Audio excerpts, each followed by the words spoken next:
कसे आहात सगळे? तर आज मी तुम्हाला काहीतरी चांगलं आणणार आहे. लाईक खूप दिवसांनी मी व्हिडिओ केला नाही आपलं चॅनेल. तर पाहू शकता इकडे मी आता करणार आहे मॅजिक. थोडं रिस्क पण होऊ शकते. तर सर्वात पहिले मी इथे कलरचं पाणी घेतलं आहे. कलरचं पाणी घेतलं आता पाहू शकता. आता मी टाकणार आहे याच्यात ड्राय आईस. म्हणजे तुम्हाला दाखवतो याच्यात काय प्रकृती होते. त्यासाठी आधी आपण मॅग्नेटिक ग्लासचा पण यूज करणार आहोत. आणि आपण एक चष्मा घेतला आहे. तर चला, म्हणजे पाणी तर ऑलरेडी टाकलं, तर बर्फ टाक म्हणजे ड्राय आईस टाकायचं आपल्याला. बघा मित्रांनो कशी प्रकृती होती. आणि ड्राय आईस तुम्ही याला हात नाही लावू शकत. आणि हाताचा यूज नाही.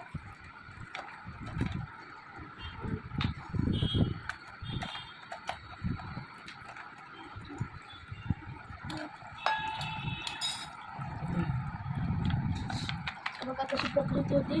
तर तुम्हाला जरी मॅजिक करायची असेल तर तुम्हाला काय नाही करायचं, फक्त ड्राय आईस आणि पाणी घ्यायचं. आणि तुम्ही ड्राय आईसला पकडू पण नाही शकत कारण की त्यांनी जळतं.